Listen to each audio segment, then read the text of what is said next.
Okay, we are live. Hello, good morning, and welcome to our Saturday edition of AFCON 2021 show.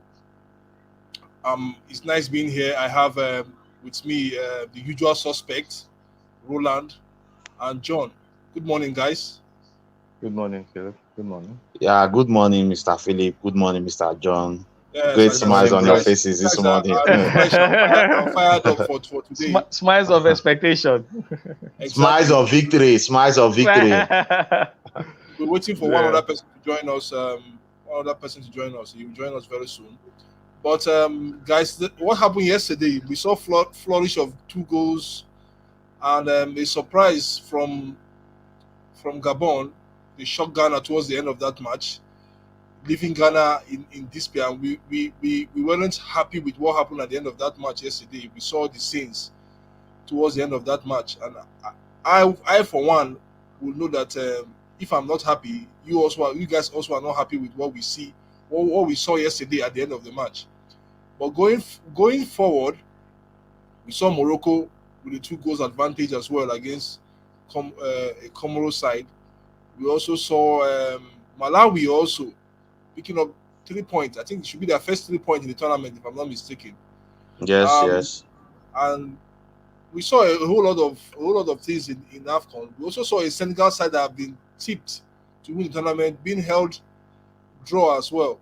Um, I don't know. It's the AFCON. The second round of the AFCON is bringing up. The first round was all about 1-0, 1-0, 1-0. Now the second round is all about teams killing the game off and some teams not killing their game off. So, what's your take about the Ghanaian match first of all? Because that's where I want us to start.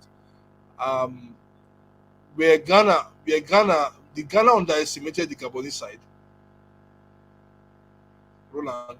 Well, for me, the game between Ghana and Gabon yesterday, uh, after hearing that Lamina and also Obama Young has heart-related issues, and that they were not going to be part of that yesterday's encounter. So it was like an open book.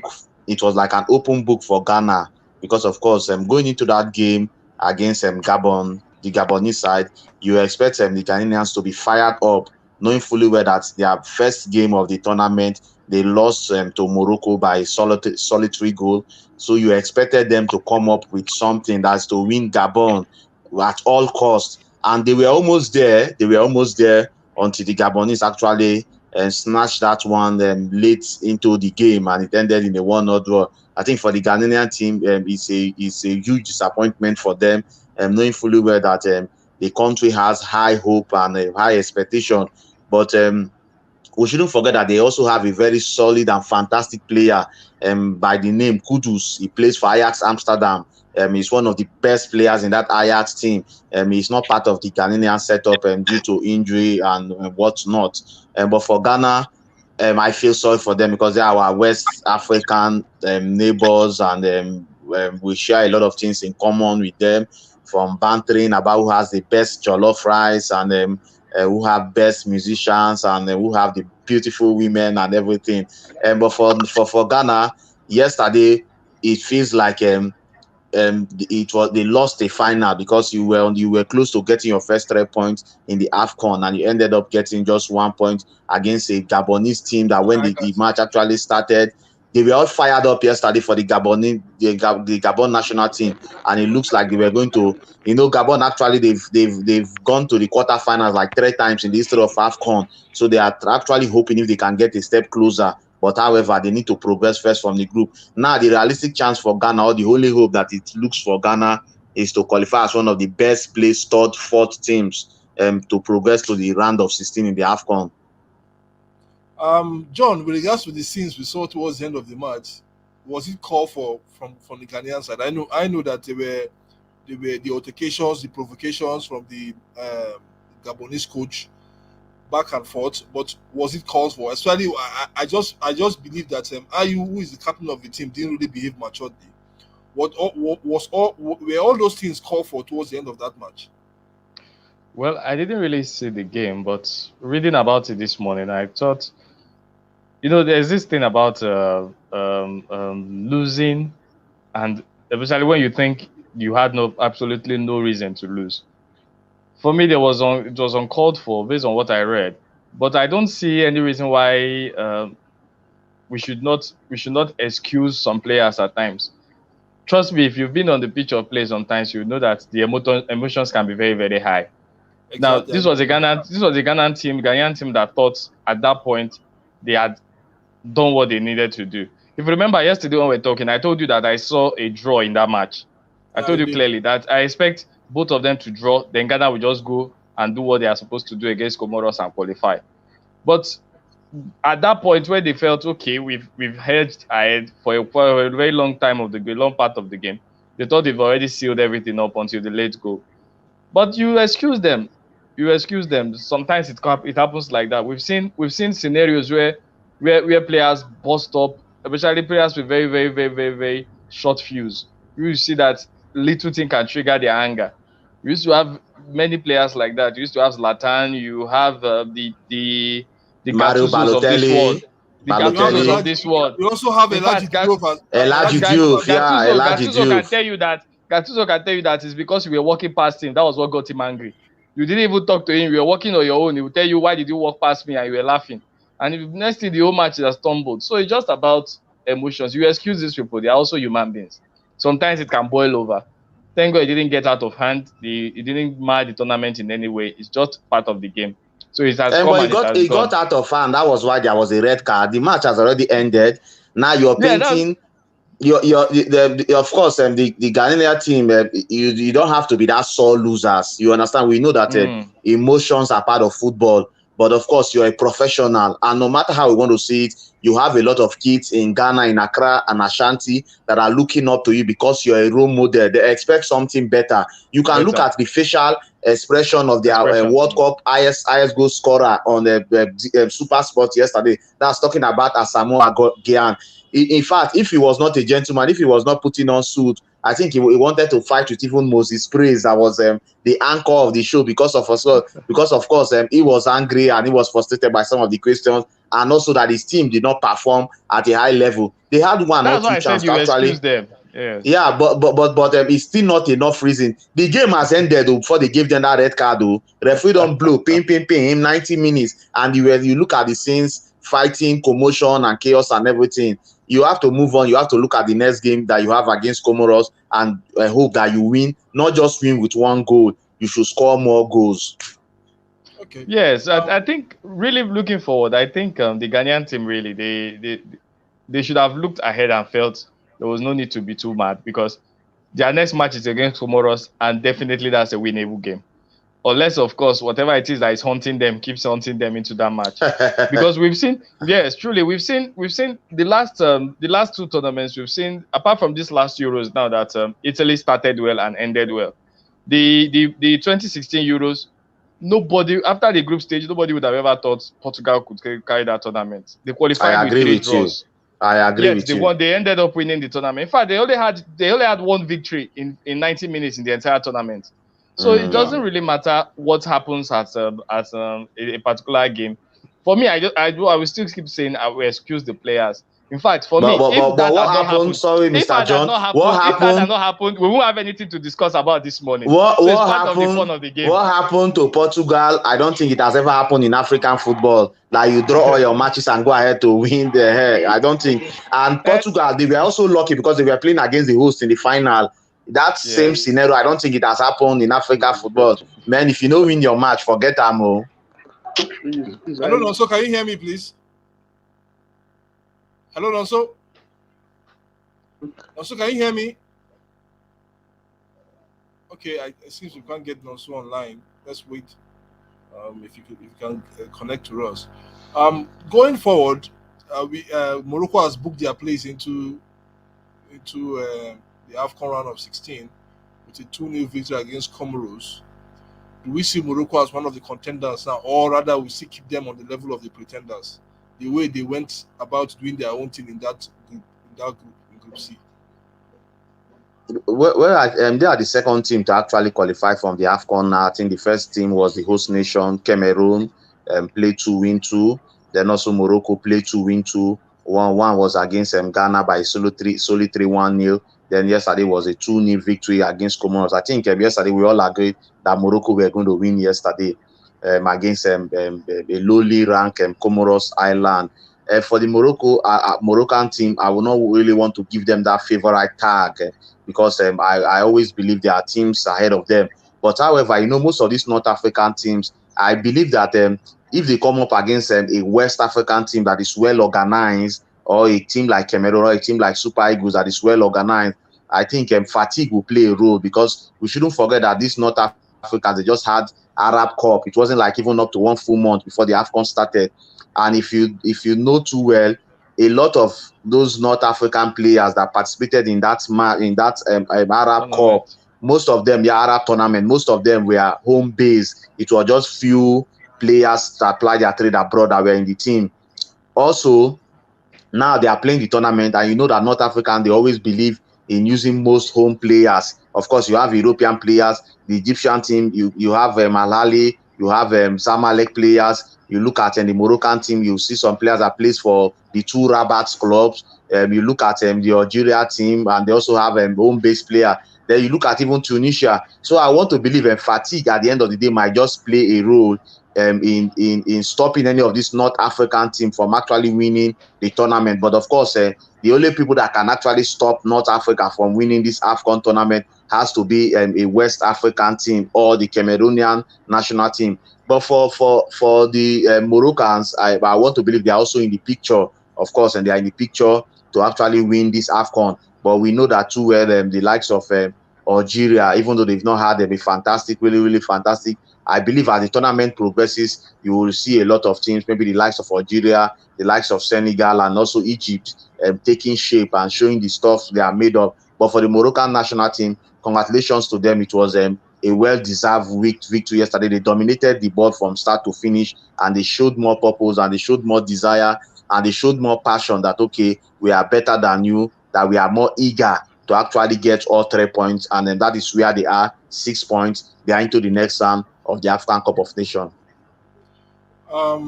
John, Comoros, is it the end? Is it the end of the tournament for them with regards to Comoros?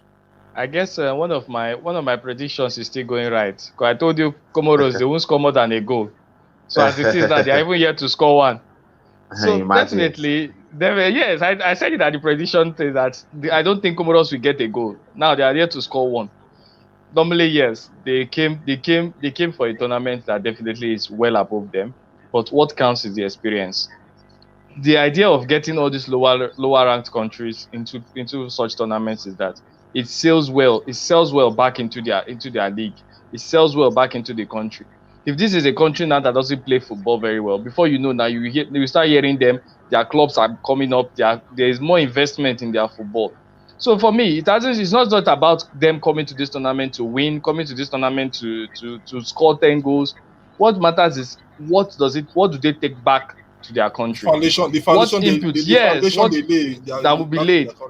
What does it affect? How does it affect their league back again? Then you go back to the country now, just as Roland was talking about the Ayew brothers being role models in their country. These players now, if they are going to be local based, anytime they are going up in the league now, you see them talking, God, I don't play AFCON before.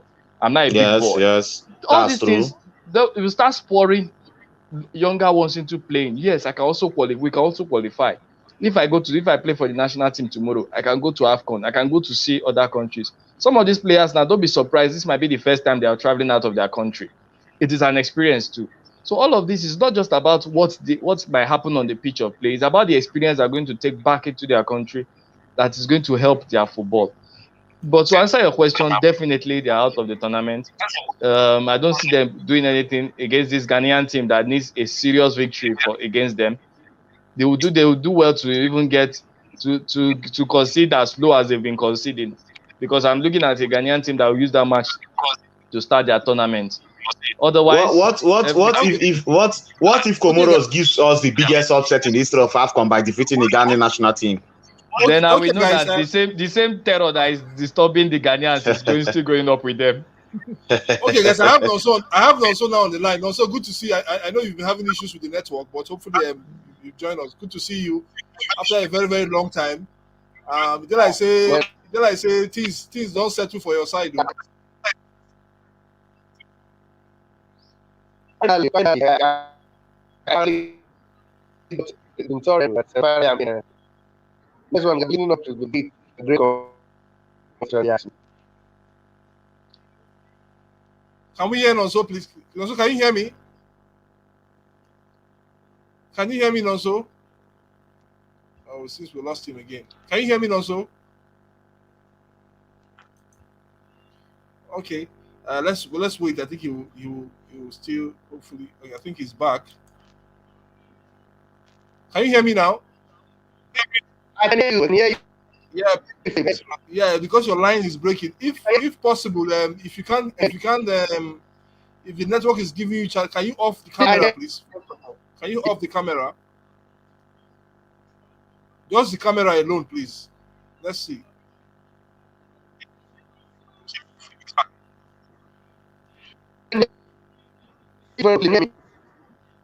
Okay, but we can't hear you. That's the challenge. That's the challenge we are having over here. We can't seem to hear you clearly.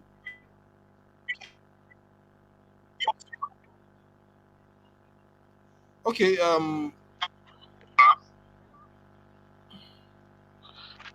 Can you hear me now?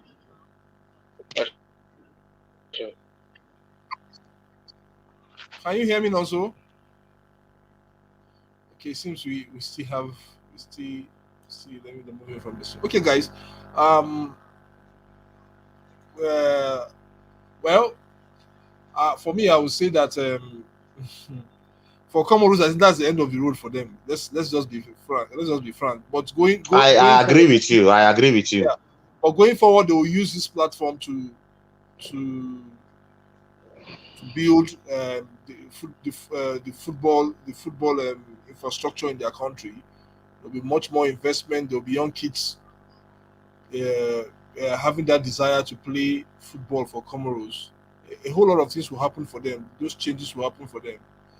I just think that it is not a lesson learned, but it's a good experience for them in the tournament. Not a lesson learned, but a good experience in the tournament and something they could really build upon going into the next AFCON, maybe in 2 years' time or in a year time, hopefully. Okay, let's move on. We are done with Group B, Group C. Let's go back to Group C, Group B now, where you have a West African derby yesterday, a match between Senegal Guinea and Senegal. Yes, on the other side, and Malawi played Zimbabwe. Malawi played Zimbabwe, which is I would say an eastern derby or a southern derby. But when we look at the match between Guinea and Senegal, what's our take out from that match, John? It's exactly what I said after the first game.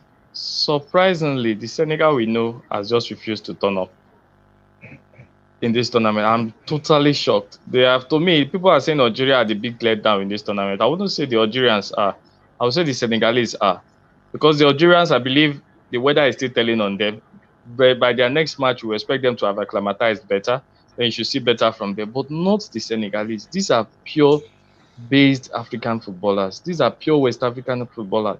These are strength-minded. I've always envied the way the Senegalese play their football because they have this blend of European classic football and this grit of African football. If you say make we go jambody, they day. If you say make we play football, they day. Anyhow, but surprisingly, we've not seen that.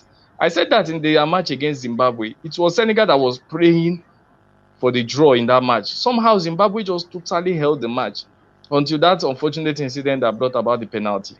Yesterday now, there was no unfortunate incidents and we didn't see the same. We saw the same thing again.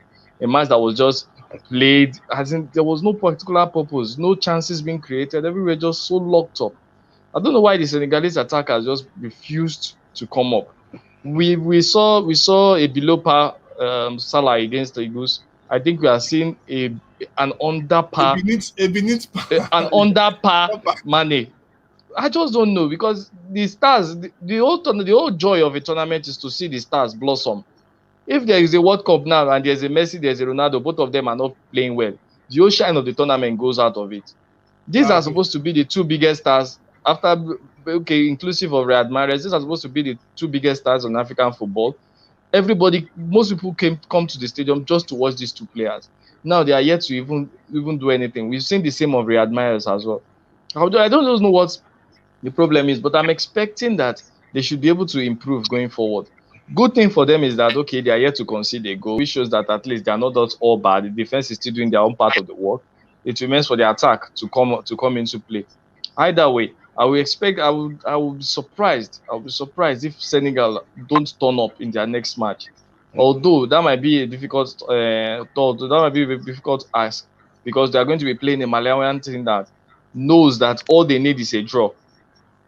All they need is a draw, and that Senegal attack is not that difficult to frustrate as it is. Well, the same. Let's just hope they turn up. But right now, they are my biggest disappointment in this tournament. Thank you. Okay. Nonso, can you hear us now? Nonso, can you hear us now? Okay, Roland. Are you also disappointed with the Senegalese, with the way they've been going about in this tournament? We saw that in the first match they had a draw against I don't know, they narrowly They won against against Zimbabwe. Very late goal. Very late goal. Late penalty. Late penalty. But are you disappointed in the way they've gone about the football they've been playing this tournament? If you look at even the Euros that just concluded, I guess a lot of people were disappointed with some certain teams. People were Especially disappointed France. with France, with the likes of Germany, because of course, you look at these guys as perennial powerhouse of not just European football but world football. Because France, at the end of the day, those are factors that will make one person to win it. That's how I see it in every tournament. Yeah, definitely. So for me, if your team refuses to turn up very, very well at the end of the day, you get punished. Either you get punished by not winning those matches, or you get punished by some of the mistakes you people as a team has made, or decisions that have been made on the pitch in the tournament. I think that's just it. But for me, I think I just think that I think that the Senegalese team are really hampered by a lot of factors, both on and off the pitch, and that's how I see it in this tournament. They have players that could come in to fill in those places, but I just think that they don't have the right team.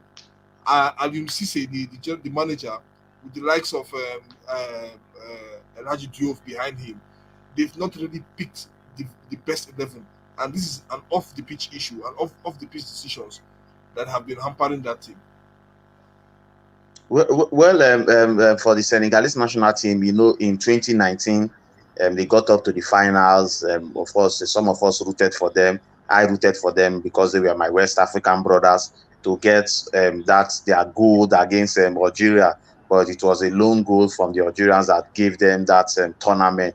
Now for Senegal, I know they were hurt by that, and it was only natural that 2 years later or 3 years later, in the AFCON Cup of Nations in Cameroon, you expect them to do better.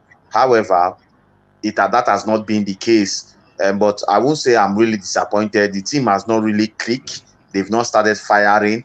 But I want to believe as the tournament progresses, I expect them to up their game. If they don't up their game, then they will be knocked out in the round of 16 when they come up against a well-motivated and a well-prepared team. But I want to believe after getting their first 3 points against Zimbabwe, that's courtesy of a late penalty in that encounter. I want to believe the Senegalese can actually progress to the next round of the AFCON Cup of Nations, but you need their best players, the likes of Mane, the likes of Sarr, the likes of Koulibaly, to be ticking in that team for them to actually move to the next round. That's a solid team, but I won't really see this as a Senegalese golden generation, because we've had the golden generation in terms of Elijah Diouf. I don't think we can actually compare this team to. This is the third strongest Senegalese side in their footballing history. If you can check, look at their AFCON record: 2 runners up, I think they were expected to win it in 1992. They failed to win it. They were also expected to win it in 2019, 2002. 2002, and they also failed to win it with the likes of Kalulu Fadiga and a whole rest of others. The same Aliou Cisse.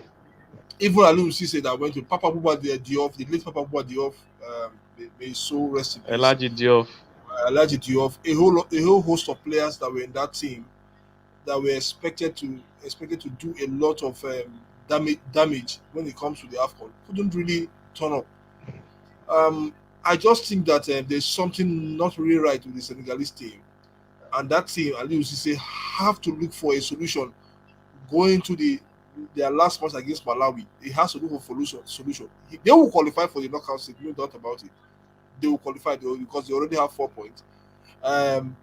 If they end up losing the match, which I think is going to be very difficult for the Malawian side to pull up an upset, it's going to be difficult. The chances is just 1 in 500, but it can happen. It can really happen. But I just think that they have to find a solution off the pitch, go into the round of 16. If not so, I think their progress will end at the round of 16. What credit are you giving to Malawi for picking up their first 3 points in AFCON? So their first point, is it their first point in AFCON history, or their first 3 points in AFCON history? What credit are you going to the way they went about doing their business against the Zimbabwean side that this great Senegalese side couldn't really manage to Break down. to manage to break down until at the 9 minutes with the penalty. What credit are you giving to them, John? Well, a lot of credit, because truly I didn't expect what I saw from the Malawians, most especially after they took the lead.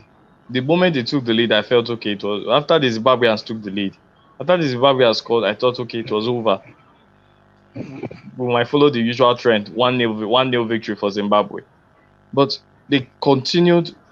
Just about 5 minutes after the goal, they equalized. Straight into the second half, they got into the lead. That is how you talk about a good team. Even if you watch their match, the match they had in their first game against Guinea, the game it was a scrappy game.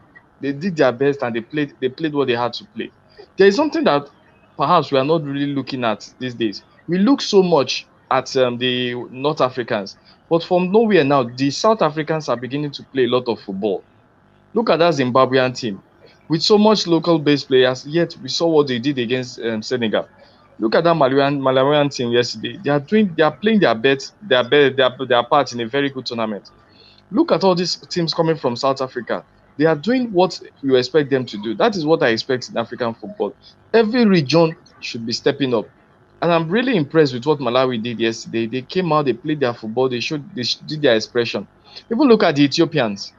The Ethiopians were just a lower side. If not, they did what they had to do against Cameroon. But it's just a shame that this Cameroon were a step above them. So if we in the African continent, we keep focusing our gaze at the North Americans, we won't know when these South Africans will catch up with us. It happened to us. It has happened to us in the female football category. We kept putting all our attention on Cameroon and Ghana. Today now, the Cameroon and Ghana are no longer our biggest threat. Our biggest threat is coming from Zambia and South Africa. Exactly. So if we don't put all our gaze entirely look at these teams that are coming up, know how to play against them, we are going to have big issues. But at the moment, I was very, very, very, I won't lie to you, I was very impressed with what I saw from the Malawians yesterday. And I hope going forward, they're able to get a very good game against the Senegalese. Perhaps a game both sides should take easy, especially as the Cameroonians have already qualified, as the Senegalese have already qualified. Thank you. Okay. With regards to Group C, I won't end Group C. Group B without talking about the powerful Guinea. The powerful Guinean side, Roland. You saw them with the power and everything that they had. They were able to stop the Senegalese. What are your expectations of them going to the next round of the tournament? Because I also believe that they will qualify either as one of the best losers or as a second runner up in that group. What are your expectations of them? If they continue playing in that way, in the way that they play, though they have this power and also they have the guile and experience of of Keita in the Nabi midfield. Nabi What are your Keita. expectation of them going to the round of 16? Well, I think in the round of 16 for the Guinean national team, um, if they come up against a team that is well prepared, a team that is solid, I think they will kiss the tournament goodbye. But however, when they came up against Senegal yesterday, I couldn't predict the match because I said it could go either way, because they are both West Africans and similarities in a lot of things, including names and what have you. Exactly. So the game yesterday, it was a toothless performance from the Senegalese national team. It was a boring match from both sides yesterday. There were no fireworks and nothing to show for it that this is the highest level of football in Africa. They were both misfiring. And if you come up against a team that isn't misfiring, if you come up against a team that is better prepared, then they will punish you. You will pay definitely for not taking your own chances or for not creating chances. For the Guinea national team, like I said, if they come up against a better team in the round of 16, I think their sojourn in Cameroon will just come to an end. Okay. John, can you hear me? Can John hear me, please? Okay, quickly. Let's go. Let's take the next phase of our discussion in this AFCON show. In this the AFCON show, we want to look at Group D, where you have matches today that will be played. Where you have Nigeria play Sudan, and also you have Egypt also play. Will be playing. Egypt should be playing Guinea-Bissau. Let's look at the Super Eagles match. That match will be played by 5 p.m. at 5 p.m. Nigerian time. What do you expect from the Super Eagles? Do you expect them to carry on from where they stopped in the last match, or you expect something more of a higher tempo, patience and discipline as well from the other players? So what from the players? What do you expect from the Super Eagles, please? I expect nothing more than a victory, a straightforward victory against the Sudanese national team. In our 14 meetings that we've had with them, the Sudanese have won once. I think they've drawn. So the Sudanese have won us twice, and Yeah. we've won 8 times, and they've drawn the other matches. I expect a high tempo, high level, high class playing football from the Super Eagles of Nigeria because, of course, we won Egypt by 1 goal to nil. So now we need to up more our game and score a lot of goals. And I don't see anything actually stopping from Austin Eguavon's men because, of course, he had a press statement yesterday. He was very confident and he was very optimistic that his boys are going to get all 3 points against the Sudanese national team. And also, there is a motivation from the boss of Air Peace, that's talking about Allen Oyema. He met with them after they defeated Egypt, and he said he was going to give the Super Eagles of Nigeria 50 million naira if they win the AFCON Cup of Nations. I know that's a big ask, but it's also a big That's a tall ask. motivation. That's really a Yeah, that's tall a ask. tough. That's Yeah, but it should spoil you. It's a big motivation. So against a Sudanese team, I don't want anybody to be giving them false hope that Sudan will get something against Super Eagles. I think it's going to be a straightforward victory for the Super Eagles of Nigeria. I think we are better prepared for it, but of course, you expect goals to flow in this match. I expect goals to come in this match. That I believe, and with the likes of Moses Simon, you have Awoni. For me, I think you don't change a winning team, but I would have loved to see Ojuke in that team, in that lineup, because he's very talented and he's very good. But the guy actually wants to step up in that team. He plays for Villarreal. That's Samuel Chukwueze, because of course this is his tournament to actually shine. If he doesn't perform very well today, that's Samuel Chukwueze, then I believe he needs to be dropped. Otherwise, you don't change a winning team. You stick with those guys that performed against Egypt. That is my philosophy. It's everywhere. You don't change a winning team. But we have a few injury worries. And that's talking about Kenneth Omeruo and the other guy that was injured. I think two of our players got injured that day. I can't remember the second player.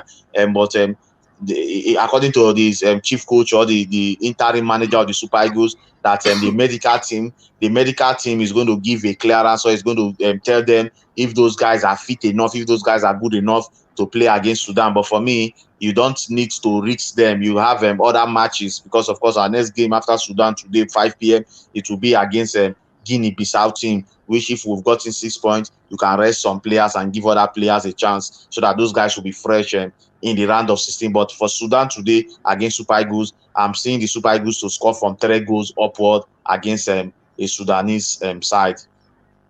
John, it is 3 points or nothing. It is the AFCON round of 16 for the Super Eagles or nothing in this match. I think though if they fail to pick up any point in this match, which I don't think it will be possible, they can also try again in the next match against Guinea-Bissau. But for me, I think it's 3 points or nothing. So what's your take too? Definitely, it's 3 points or nothing. But at the end, I wouldn't like the boys to put too much pressure on themselves. They've done the hardest part, which was beating Egypt. There is no way I see the team losing their match against Sudan and their match against Guinea-Bissau. So definitely, I believe we are going into the next round. So what I will expect is this: the boys should let the tournament play itself. You see, the best teams in tournaments are not those who come out and try to force it. You play yourself into the tournament. If you look at the Italian team of last year, the Italian team of last year in the Euro 20, in their group stages they had very easy matches. But what did they do? They played themselves through that group stages easily.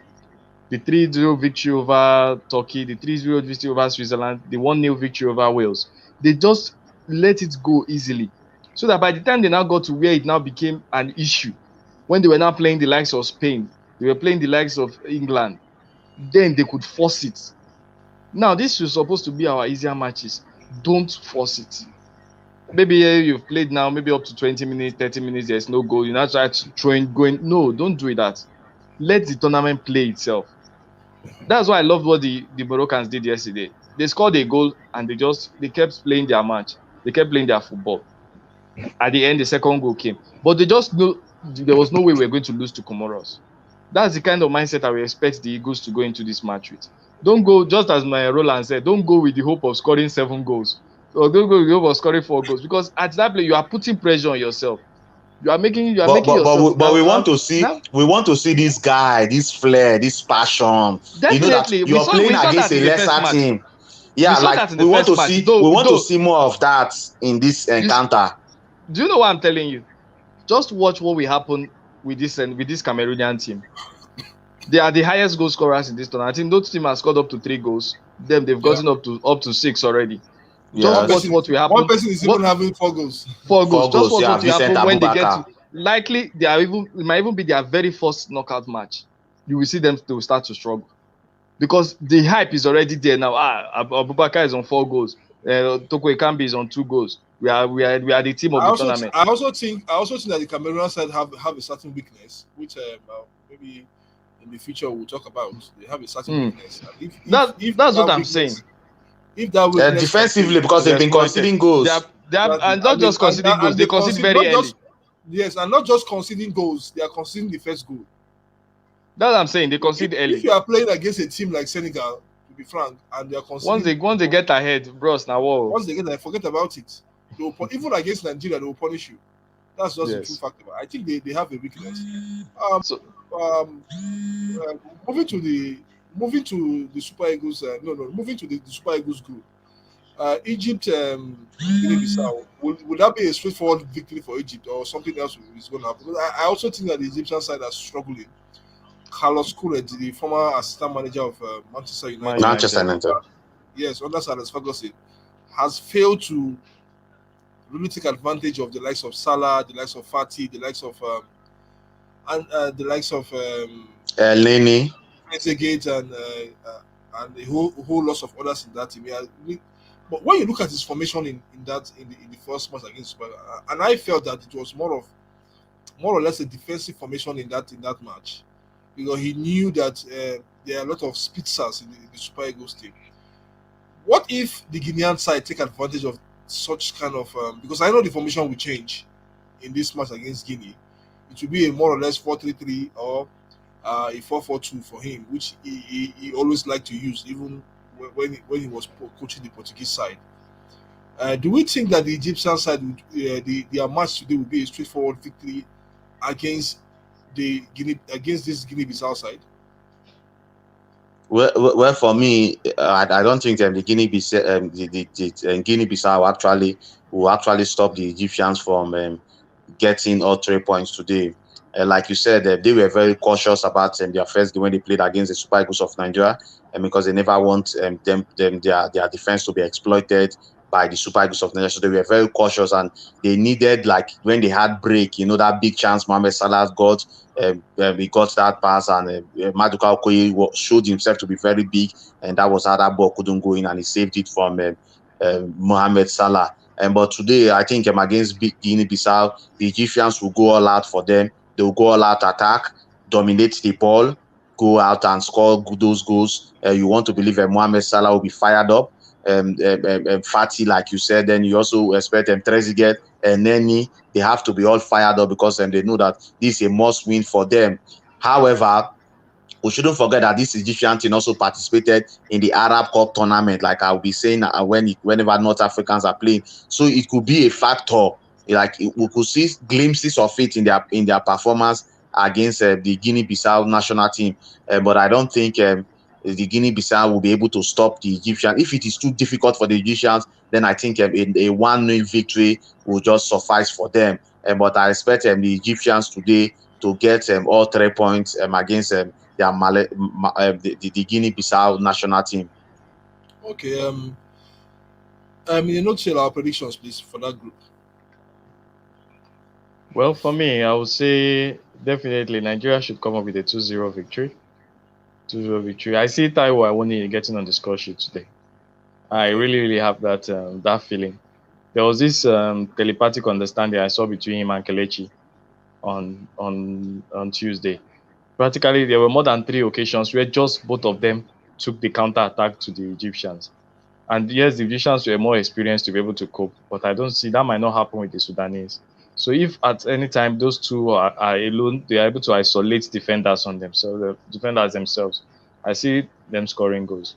But for me, it's a 2-0 victory. Then for the Egyptian game, I see Egypt winning, but by a narrow goal, 1 goal. Okay. How about you, Roland?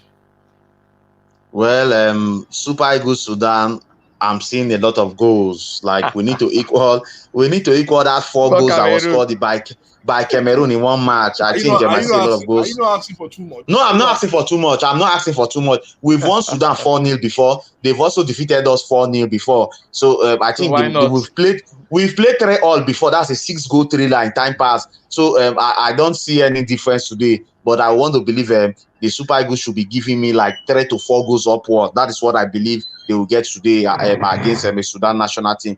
Then also for the Egyptian national team, I will agree with John. I can't even give a particular score line, but I think it will be a victory for the Egyptians today against Guinea-Bissau.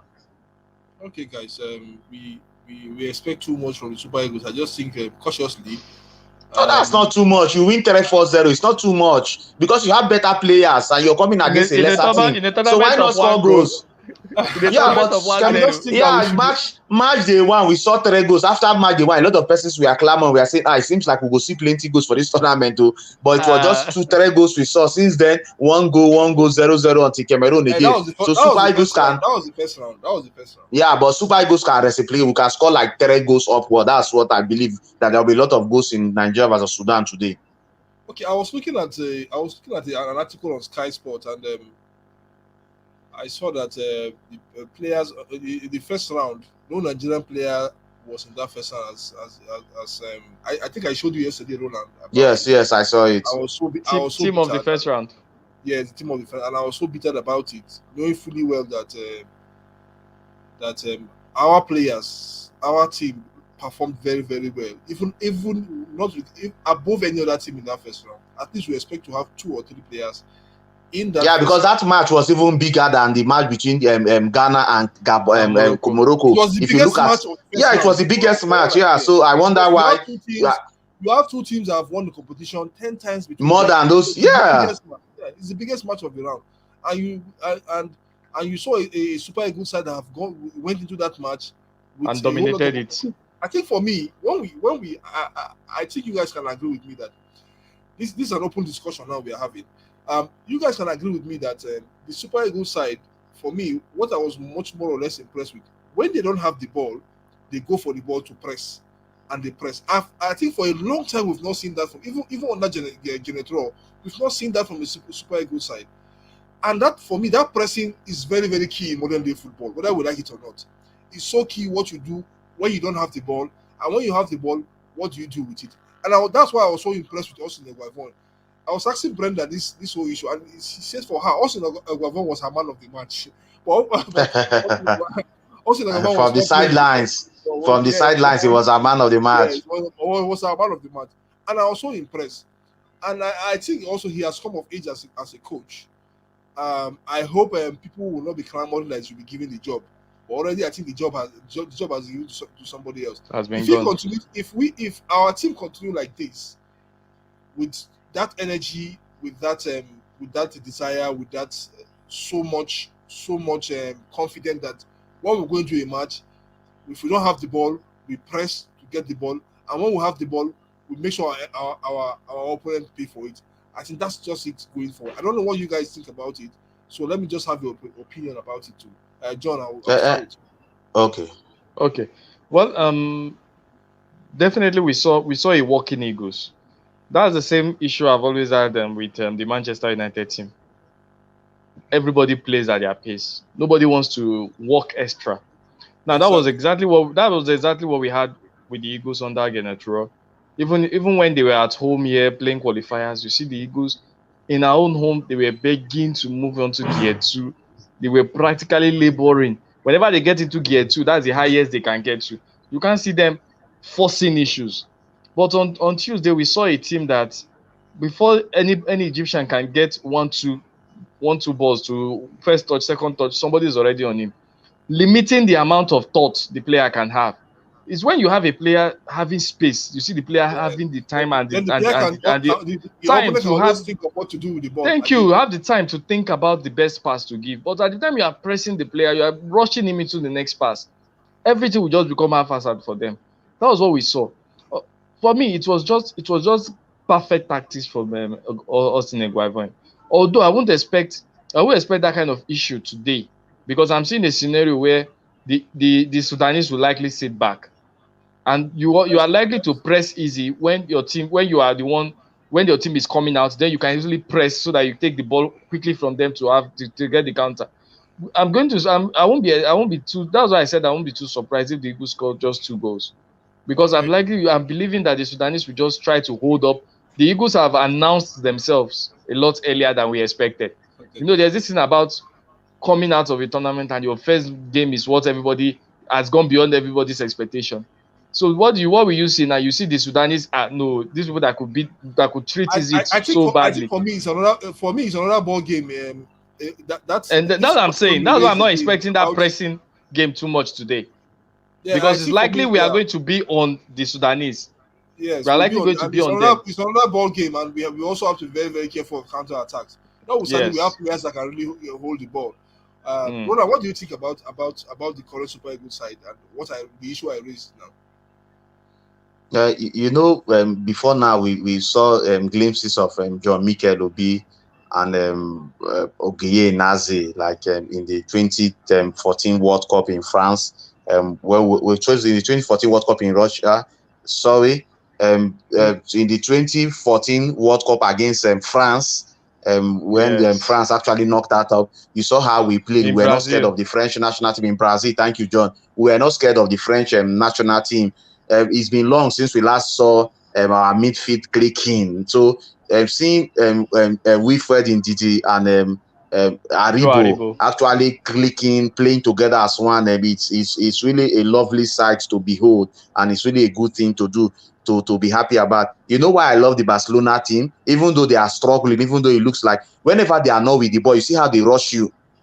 You can't And even that is get what you expect possession. from team. Yeah, you can't Yes. even get possession even against this dead Barcelona team. Once you hold the Yeah, ball, they and know how to I get it agree back with you from you. perfectly well. I do. Yeah, they know how to get it from them. When they are with the Oh, ball, it's always difficult for you to get it from them. So that is yes. what I actually expect from the Super Eagles. I know it's a work in progress. We're under a new sheriff in town, which is Senegal. No more Genetro. Everything has passed away with Genetro. We have a new kid on the block now. We just need to hold possession of the ball, and only your midfield can enable those things. So when Ndidi wins the ball, the first person he looks at for is Aribo. If Aribo is not free, you can always look at your forward players to give them that ball, and because that is the only way you win matches. Of course, we also look at our flank, Moses Simon and Chukwueze in their last match. I think everybody performed creditably well against that Egyptian national team. But today, this is against a Sudanese team that they say they are not Africans, but their skin is not. Sorry about that. So hopefully, against a Sudanese team, who get hold of the ball, will dominate the ball, because that is the only way you can actually score those number of goals. I'm clamoring for those 3-4 goals. You must hold the ball. You must dictate the play. When you lose the ball, then you expect everybody, including Awoni, to come back and get the ball. That is Exactly. what we see. That is why we see national teams work now. Everybody, when you're not with the ball, everybody comes back and make sure they get the Total ball. Then football. when total football. Then when you have the ball, you dominate, you create chances, you score goals. But I want to believe that Super Eagles is going to make today's match entertaining, not just for Nigerians, but also for the African continent, and also for the world, as long as a lot of people should be watching that game, because there's a big Premier League match today between Chelsea and Man City. Thank God the time is not clashing 1:30, while that of Super Eagles will be 5 p.m. So all our attentions can be focused on that game. So I want to believe that the Super Eagles could just give us a tiki-taka football today against a Sudanese team. Okay. I also want us to come in. Hold on, please. Let me just come up with something, please. Quickly. I know we are still on the AFCON show, but we are gradually exhausting all that we have for the AFCON show. Okay.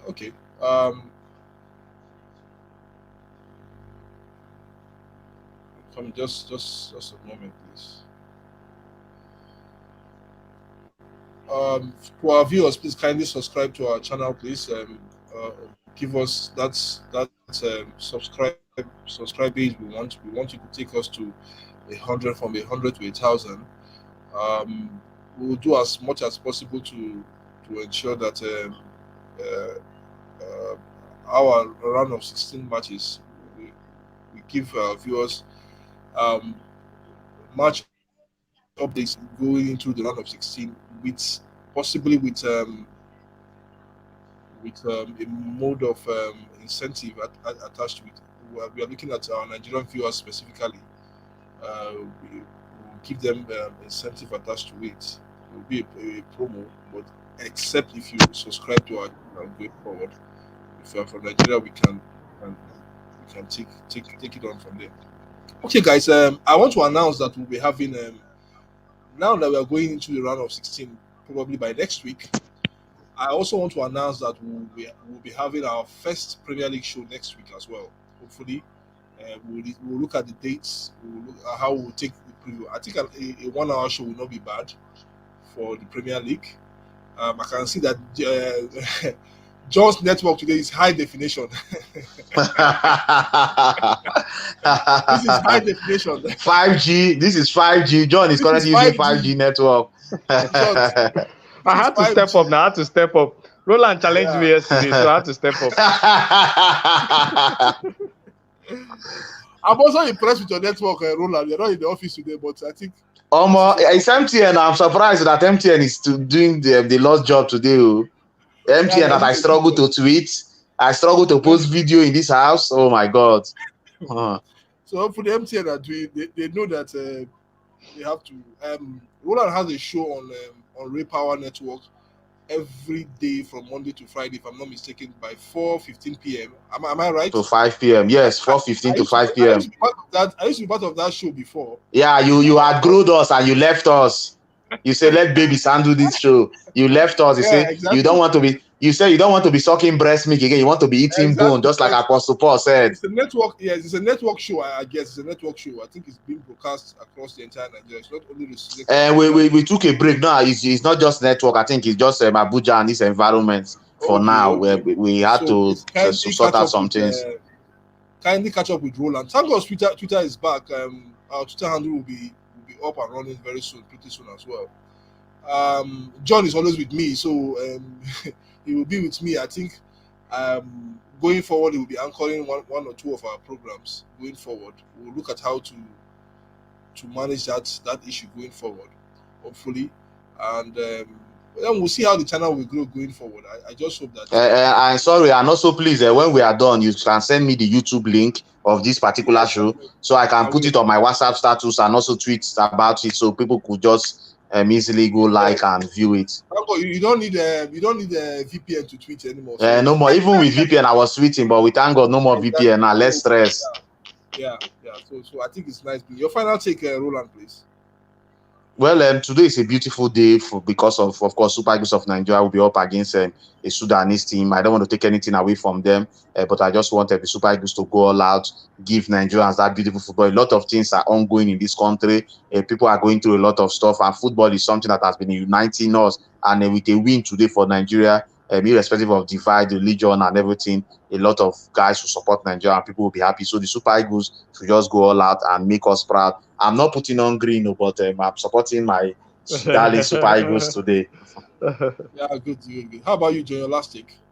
Well, definitely, just like Roland said, it should be a good day for the Eagles. We started the show with smiles. I hope definitely we will still end it in smiles. Yes, we started the show with now we hope we end it with smiles too, so that this newfound belief and trust in the Eagles does not die as quickly as it started, so that we can move on and then we can see the Super Eagles of our dreams. Thank you all. Okay, thank you. So kindly also to our viewers, kindly if you watch this video and you are happy with what you've seen, kindly subscribe to our channel and also be part and parcel of our promotion for the round of 16, where you have a chance to win at least a $500 recharge card for a correct prediction of any match that will take place in that encounter. We'll see you next time when we are here live. Hopefully, we'll come back on Monday. Me and this team. I think I love this team. Which Nonso is also connected to us as well. I think it will be a wonder. It would have been much more wonderful. But what we had today on this show is excellent. I think I've never had a show like this. I would say it's excellent. Hopefully, thank you. I'll catch up with the guys on Monday, where I think I was supposed to come back tomorrow, but tomorrow is Sunday. But we'll catch up with the guys on Monday, where we'll come and look at the matches that we played today.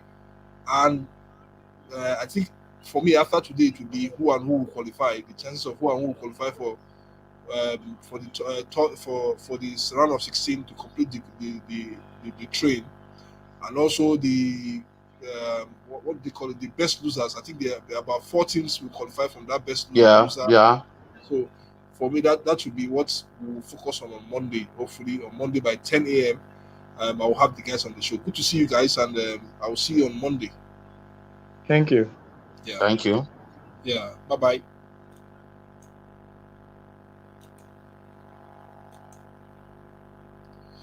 Okay, kindly click on the subscribe button and help us grow our channel.